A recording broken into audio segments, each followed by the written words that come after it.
Regis! Damn it. Locked. No way I got the place wrong. This is it. Gotta be. Gotta be another way in around here.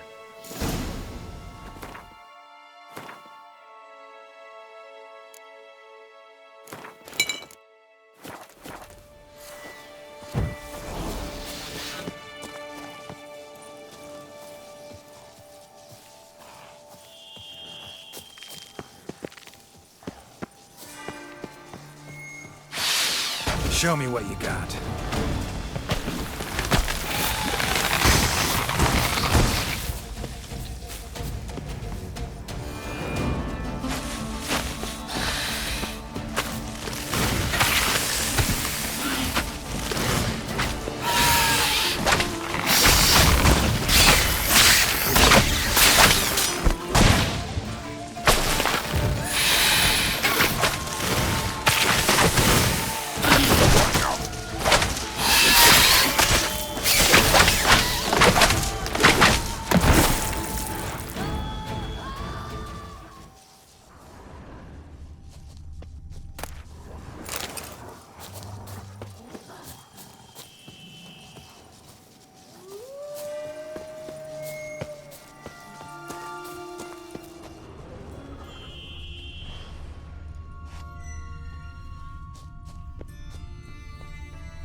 Plenty around here.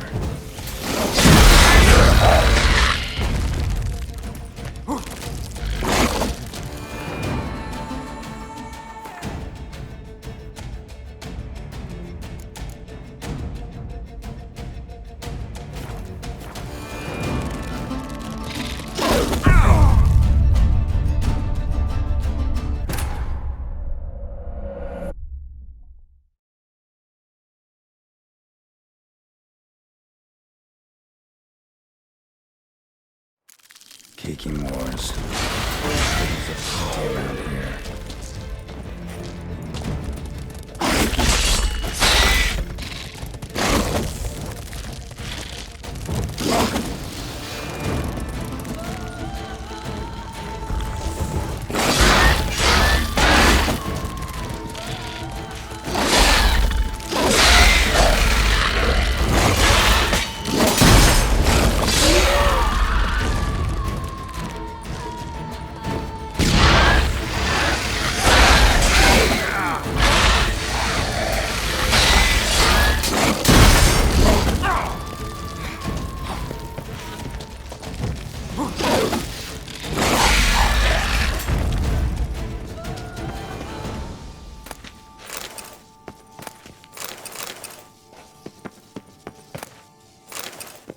kicking more eggs.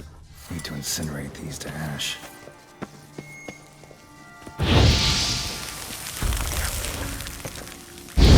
Stench.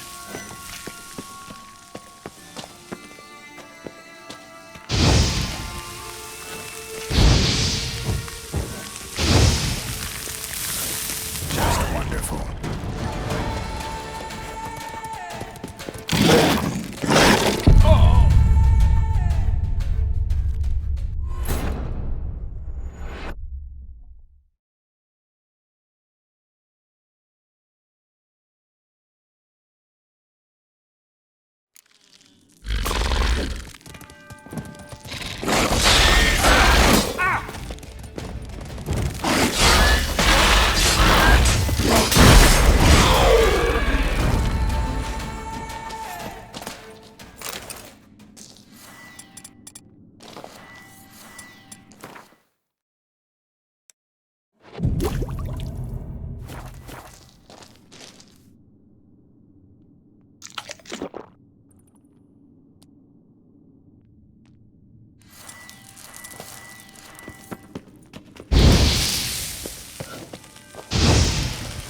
Some stench.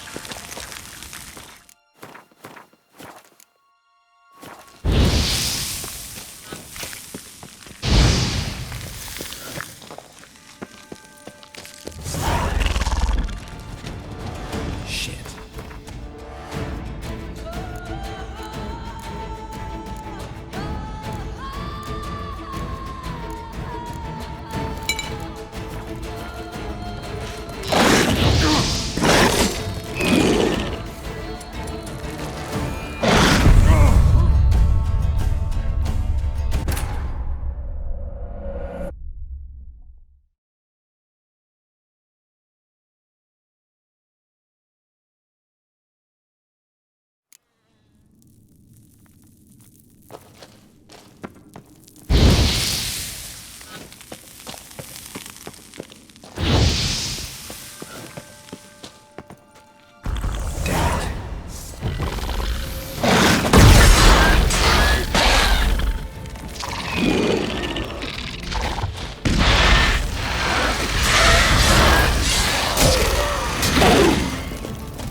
Nahal in his eye. Ought to use it. Interesting.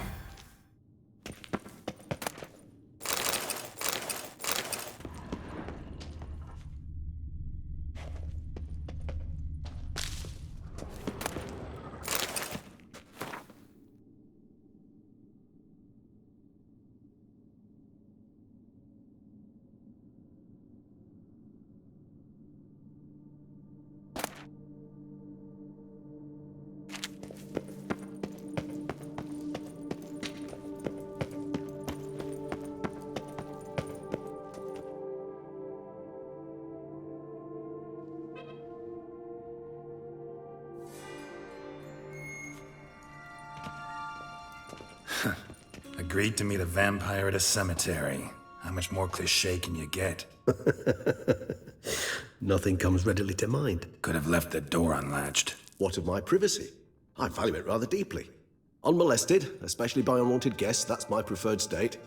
Besides, I knew you'd find a way to get in. True enough. Need to find your friend. I'm hoping you'll agree to help. I shall do whatever's in my power.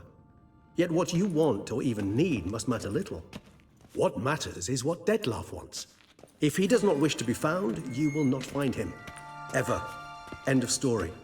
Come on. Gotta be some way.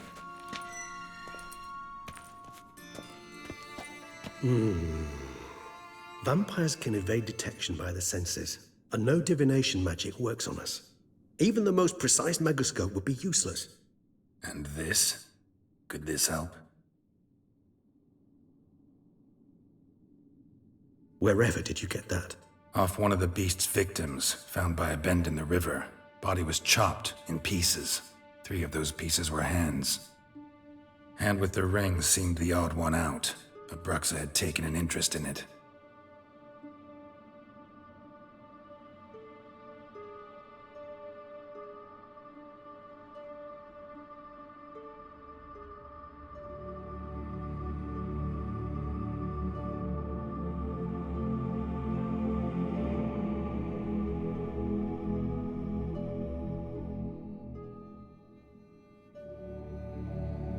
It's Dettlaff's hand, without a doubt. It will do splendidly. The hand. What do you plan to do with it? You've heard of Kovinaris' theory of tissue memory retention. Rings a distant bell. Read about it in Alchemia Oblitera. There's a copy at Kaer Morhen, tattered, nearly disintegrated. But if memory serves, Kovinaris never managed to prove it worked. He did prove it, just never managed to publish his findings. He and I corresponded, you see, after we became friends. Thus, I know he completed his research and performed the first tests. It's complicated, so without delving into details, it is possible to use any piece of tissue to reconstruct what a whole body experienced. How's it work? We need any special equipment? We must brew a decoction which Kovinaris gave a rather poetic name, resonance. Once imbibed, it sends one into a trance similar to that induced by narcotics. This triggers visions of events linked to strong emotions experienced by the tissue's owner. Picture it as dreaming a fragment of someone's life. Any chance we might see what Dettlaff was doing just before he lost his hand? Indeed. Though I also hope resonance will reveal the location of Dettlaff's hideout. Ring's pretty intriguing.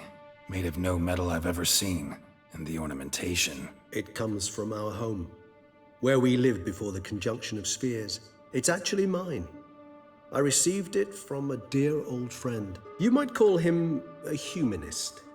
He saw us vampires as guests here, guests who owe their hosts, meaning you humans and the elder races, respect. Respect? Meaning not to treat us like cattle to be slaughtered for food? Precisely.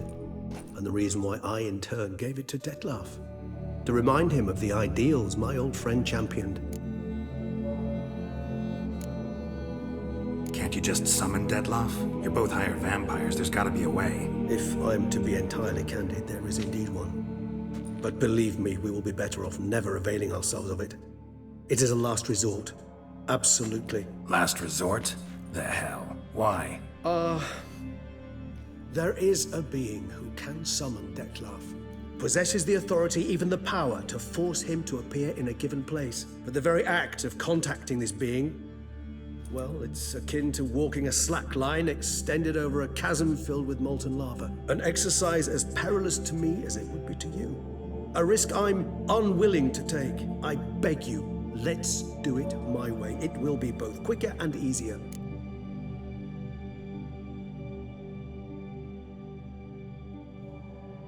Kovinaris spent half his life proving his theory. Wild guess. Making a dose of resonance won't be easy. You guessed correctly. In addition to Dettlaff's tissue, we shall need a powerful occipital lobe stimulant. Effectively a poison, to make one susceptible to visions. Well, got a few ingredients to choose from. Unfortunately, all are pretty rare. There's Mamoon glands. The closest ones I know of are in Vizima. A spotted white saliva would also serve, but they were cold to extinction over a century ago. Could go with a kobold's eyes, but the creatures are sentient. Rather not gouge one's eyes out. Given that we lack the time to sleuth this out ourselves, permit me to summon some help.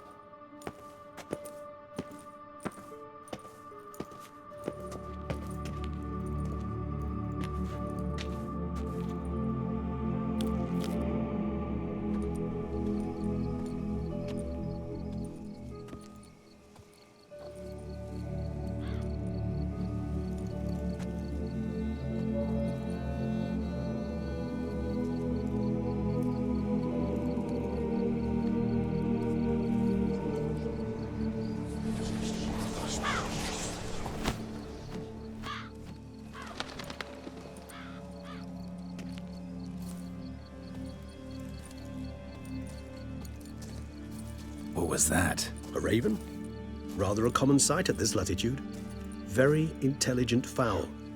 I asked him to look for the creatures you mentioned. Him and his brethren. Perhaps they'll find one in the area, and I would hazard that a flock of ravens will spy any said creature faster than a solitary witcher would. With all due respect to your skills, my friend. It will take them some time, nonetheless. So, perhaps you'd care for a snifter of mandrake. Rarely say no to a snifter. Sadly, this is but a weak infusion rather than a proper distillate. Even better. I remember your mandrake hooch. Made people say things they'd have rather kept to themselves. Now, what could Geralt of Rivia prefer to keep to himself?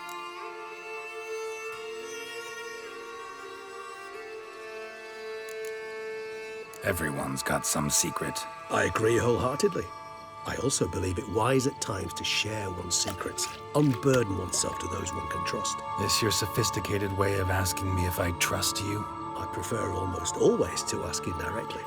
It seems a test of intelligence, one you just passed. Maybe you should go first. Reveal one of your secrets. After all, you vampires lead very interesting lives. Anything in particular interest you? Curious what you did after you were reborn. As I'm sure you can surmise, at first I was thoroughly absorbed with recovering. As it is, I've still not recovered completely. Yet I was so weak the first year that I could not stand or move on my own. Detlef bore my weakness bravely, showed great patience. If not for him, I wouldn't be here, and I'd have regenerated far slower. Once I could at last stand unassisted, I set off for Bruges, for my one-time home of Dillingen. There I led the peaceful life of a rural healer and surgeon, enjoying my neighbours' respect and, in fact, constituting the exact opposite of the monstrous vampire the populace imagines. Bruges, you say? Rebirth make you sentimental? Perhaps a dash. But what of you? Where have you been? Ever find your Cyrilla? Back then, yeah. But we parted again soon after. And when the time was ripe, she came back, defeated the Wild Hunt together. Ooh. Seems I certainly missed quite a bit while I was absent. True enough. But it's a conversation we'll have another time. Need to know more about you now. Gotta ask you the big question. One everyone wonders about. What happens after death? You wish me to tell you if the human belief in the gods is well-founded? Well, that I do not know. We vampires differ exceedingly from you humans. Our matter, that of which we are composed, can exist without form. We require neither a heart, nor a brain, nor air to breathe. But were you dead? As humans understand death, yes. Feel anything? Understand anything? It's rather hard to explain. I felt something very unsettling. Something I cannot even name, for I did no reasoning. Only after rebirth did I begin to understand that what I had felt was cold and unimaginable fear. If not for Detlef, I might have drowned in an eternity of icy terror. Can't have been alive then. Sheesh, experience like that must be vicious. Indeed, it's hard to compare to anything I know. Yet you are aware we don't see death as you do. The way you cling to life, we find it entirely peculiar. You are mortals, ergo it's a foregone conclusion. You will die. It's but a question of time. Thus, I often find myself wondering why you try so very hard. To die at 20 years, 40, even 100, what's the difference? They're all but the blink of an eye. Depends on your point of view. Man who's got 1,000,000 crowns to spend can't possibly understand one who's only got 20. Very true. One's outlook can indeed change much.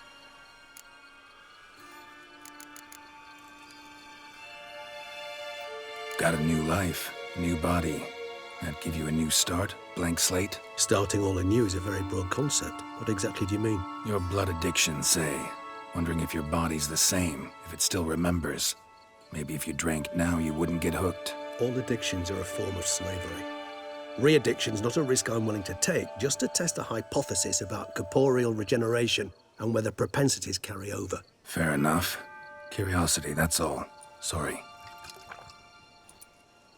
Not to worry, Geralt.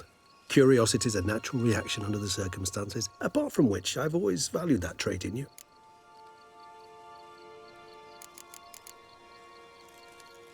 Always fascinated me the way vampires can regenerate.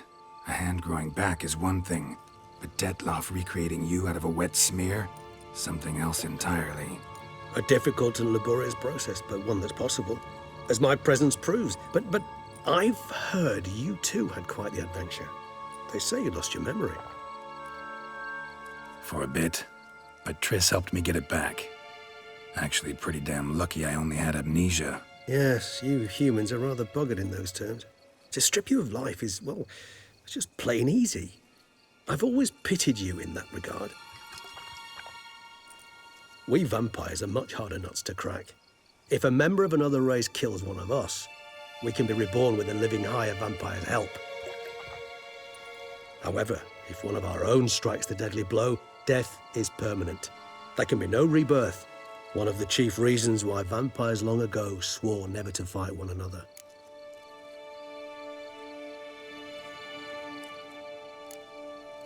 All right, give you one question.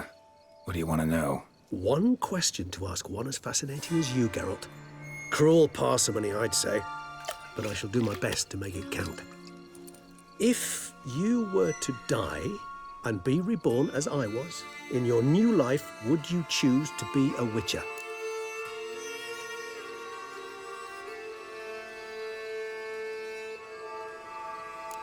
See, Regis. Doubt I'd know how to be anything else. Ever tried? See, you're determined to get an answer, to find out if I like being a Witcher. Just refuse to ask directly, as always.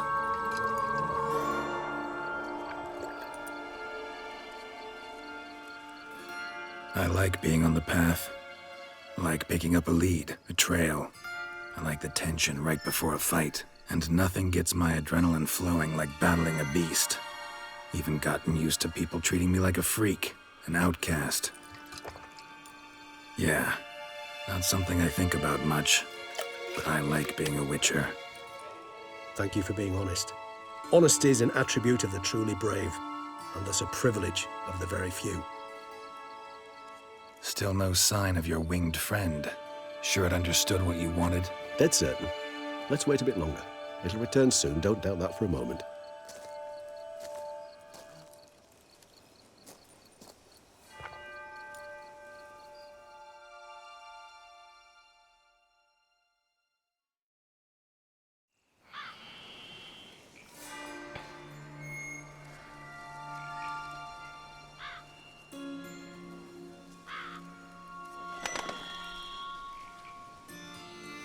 Ever vigilant, even in his sleep. Quite vampire-like, in fact. Are you absolutely certain they don't administer a few of our genes during the trial of the grasses?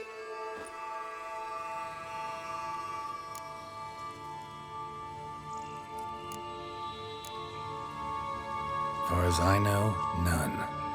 Now what you got for me? You were right. No kobolds or mamoons for miles around. Knew it. Allow me to finish. You see, there's this spotted white. It haunts an abandoned residence in the Caraberta woods. Impossible. My brethren hunted down every last spotted white before I was born. Then it seems you must revise your knowledge of spotted whites. For somehow this one managed to survive your brethren's onslaught.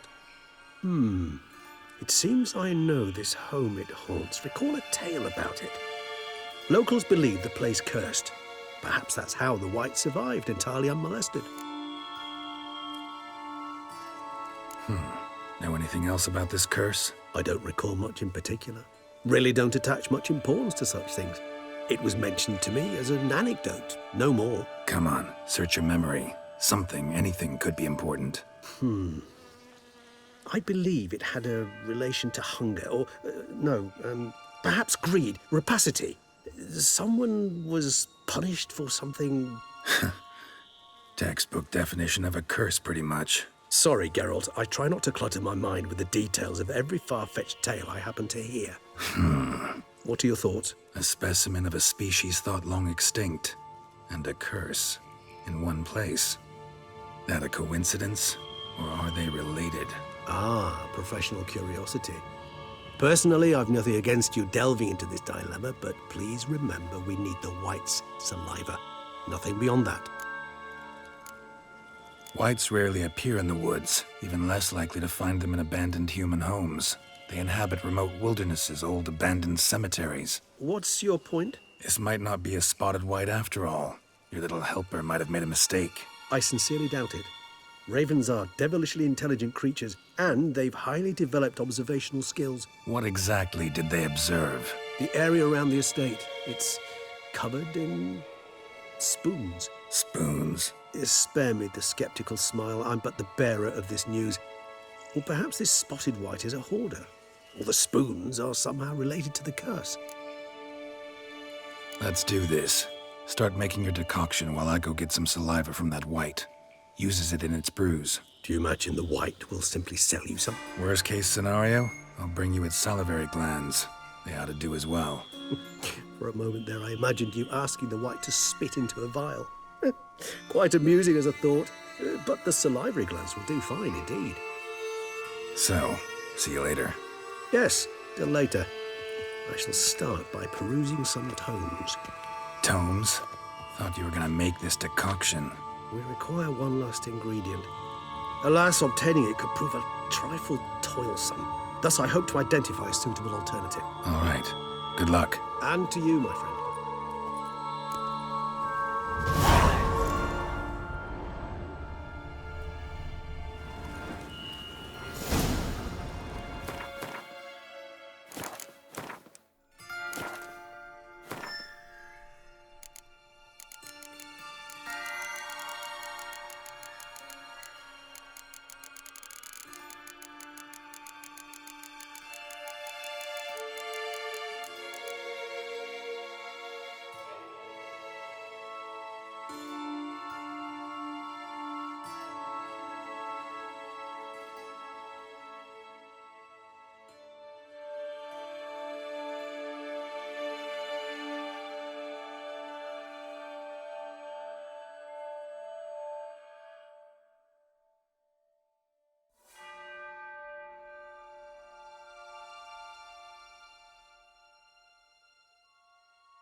guests.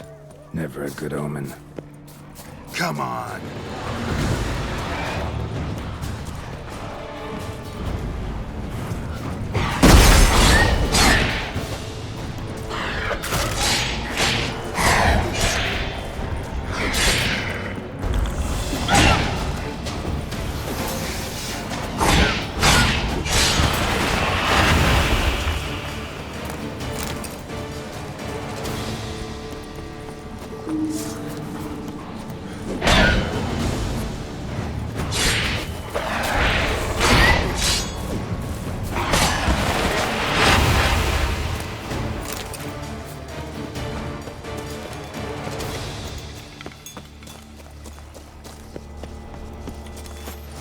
Strange. Get a sense that the spoons are beating out some kind of rhythm. A message. Trying to tell me something.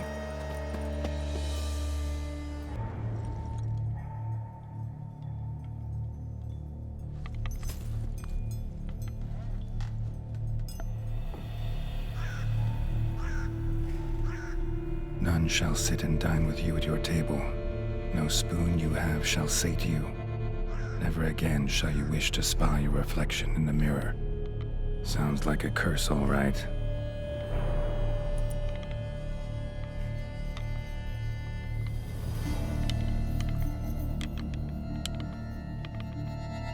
Somebody's clearly obsessed.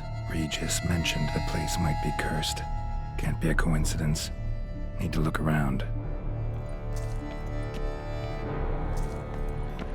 What a pigsty. Need to search it thoroughly. Find a way to collect some white saliva. White's obsessed. A real collector. Thoroughbred. No spoon you have shall sate you. Whatever lives here treated that literally. Still searching for the right spoon. Spoon. Pretty ordinary. Maybe a little old. Skeletons. Doubt they came here willingly. This have anything to do with the curse? None shall sit and dine with you at your table. It makes sense.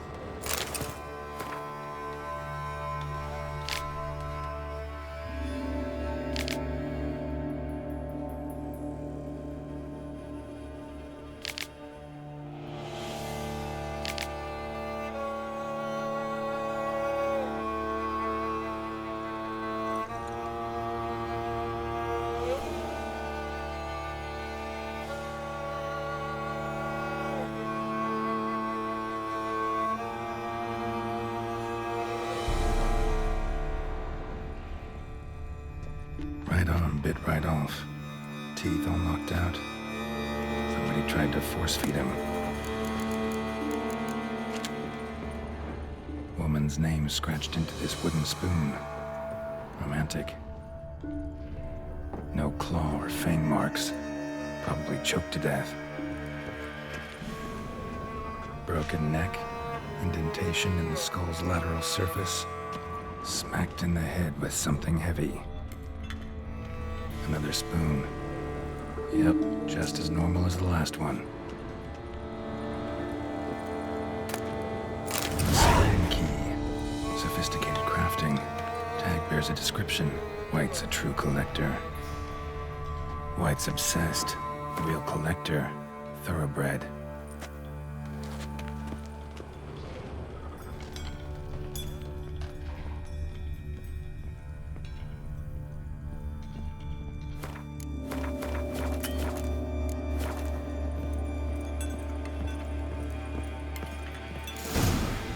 Actually does seem like a White's lair.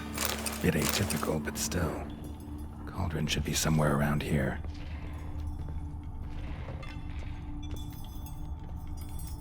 What I was looking for? White's not particularly tidy. Table's set. White who lives here is getting ready for some sort of feast. White that lives here, definitely afflicted by a curse, and it's been trying desperately to lift it.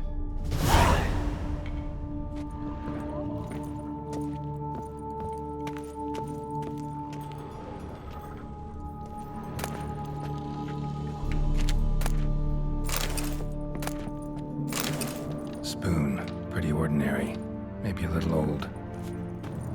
cauldron's empty, unfortunately. Regis needs some brew. I'm afraid he won't get that. No choice but to hide and wait for the saliva glands and their bearer. Need a spot that'll let me observe the cauldron.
Not gonna hurt you. Wanna help? I've seen the words of the curse on the walls. Think I know how to lift it.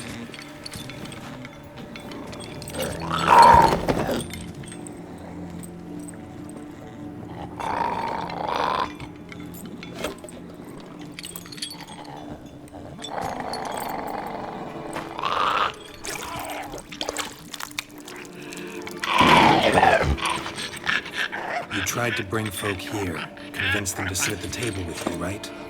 Well, I'm gonna be your guest now. Your willing guest.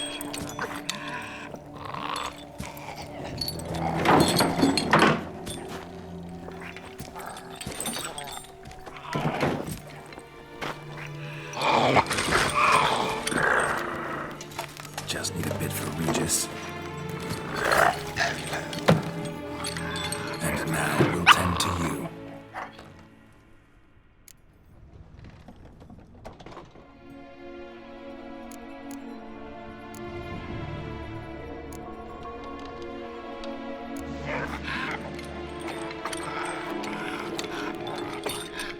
We can't use spoons.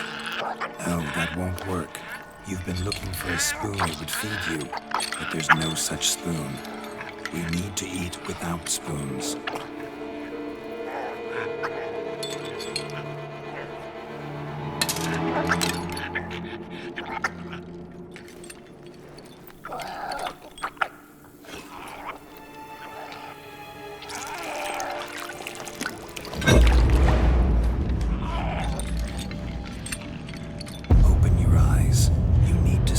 Likeness.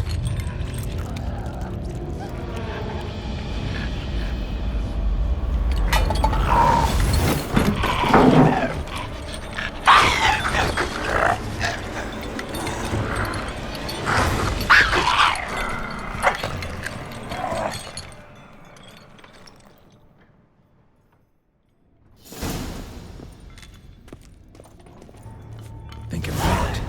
Just not quite like I expected. Need to see what happened to the white. Won't be hard to find given its stench.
like it worked.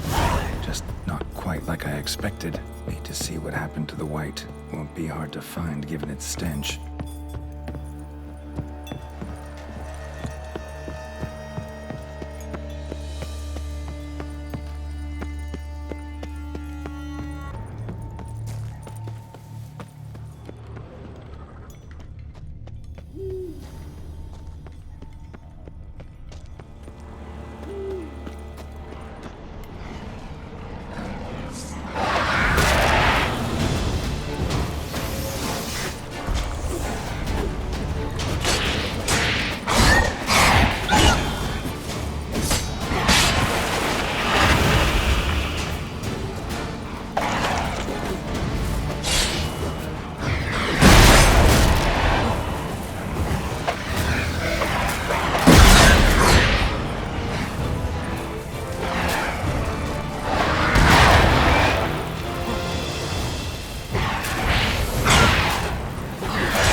Easy. Not gonna hurt you.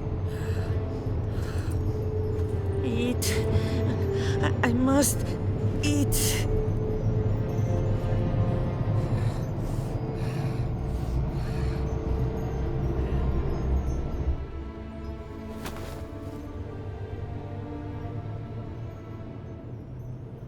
I'll take you someplace safe.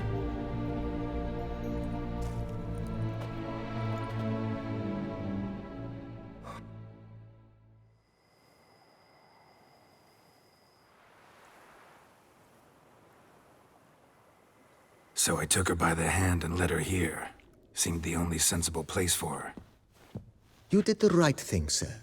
She should recover quickly here. Don't worry, sir. I shall see to everything. She is safe here and in good hands. She'll soon be back on her feet. Might actually take a while. She hadn't eaten anything in over 100 years when I found her. Horrid. Whatever brought this about?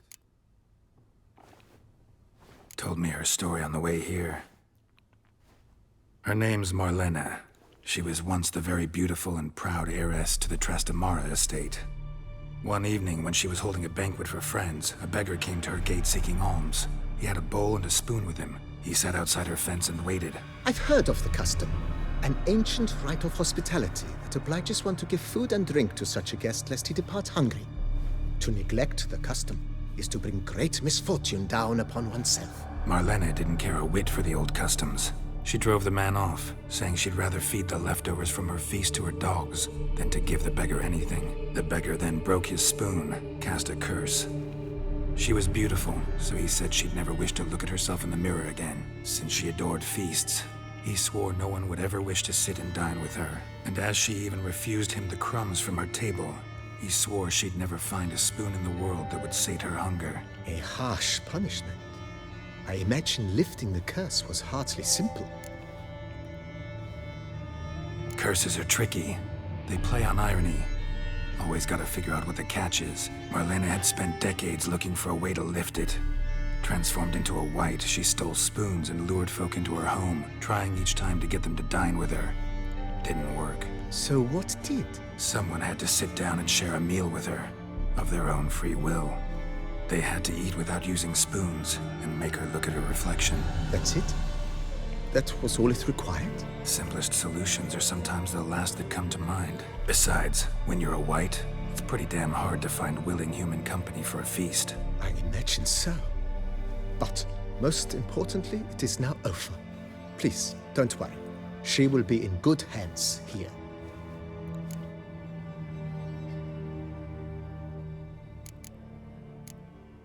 Thanks. Gotta get back to my business now. See you soon.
Think your friend's hand will make for a nice broth? You've clearly honed your sense of humor. But we are not cannibals, Geralt. I took a fragment of tissue from the hand. It will suffice to prepare some resonance. What did you do with the rest? I cremated it, as our codex commands.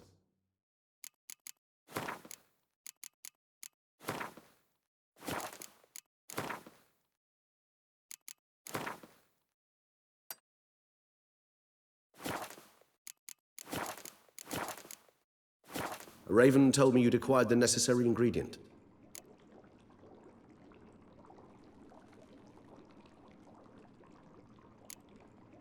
Pretty helpful creatures. Call on them often? I try not to overdo it, but they can be so useful. As they were now, when I merely needed to be sure I could arrive in time should things go sour. Managed fine alone, but thanks for the thought. Gonna need much longer to finish brewing resonance? Mentioned the last ingredient, too. What about that? That, I fear, might prove troublesome. You see, to use the concoction to summon the memories of one, the solution must contain the blood of another specimen of the same species. Shouldn't be a problem. I happen to know a higher vampire who should be willing to help. Right, Regis? It's not that simple, I'm afraid. While you were away, I tried my damnedest to identify a replacement. But, alas, none such exists. Not sure I understand what the problem is. Can't we just draw some of your blood? The blood must be in an agitated state. As I'm certain you know, higher vampires can change their corporeal shell. As our flesh changes, so does our blood's chemical composition. To make a long story short, I shall need to induce in myself a state of strong psychokinetic arousal. In brief, madness, rabidity. And that stands to be very, very dangerous. Dangerous? Why? I mean, you'll still be you, right? True, but I should be highly agitated, in a state of fury. You know better than I that fury cannot be controlled. If you've ever seen an enraged vampire, you know very well that all who find themselves nearby will be in grave danger. How will we handle that? I'd rather not have you lunge at me, claws extended. That makes two of us. But worry not. I've thought it through very thoroughly. Details to follow soon. All right, so what do you want to do? We shall visit Teshem Mudna, an ancient vampire estate. There we will find cages suspended in the air. I will enter one, be confined. You will lure beasts there. Beasts you will then kill. The bloodletting should prove profuse. Abundant enough so that the blood scent will drive me mad. Wild.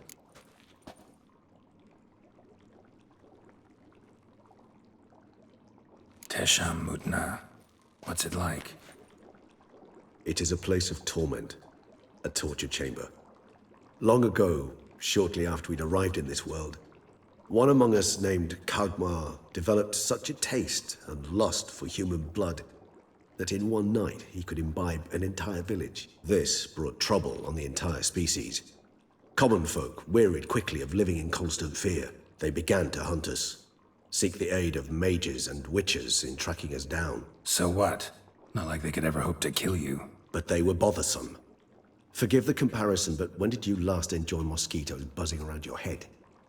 In any case, the other vampires decided something had to be done. Kagmar had to be caught and punished. A torture chamber was thus outfitted in the dungeons of Teshem Mudna. Inside it, a cage made entirely of a special alloy of silver, dalvinite, and meteorite steel. Kagmar was captured and locked in the cage. Sat there over 2 centuries, driven to fury time after time, never able to escape. Thus I know the cage will withstand the fury to which we shall drive my humble being.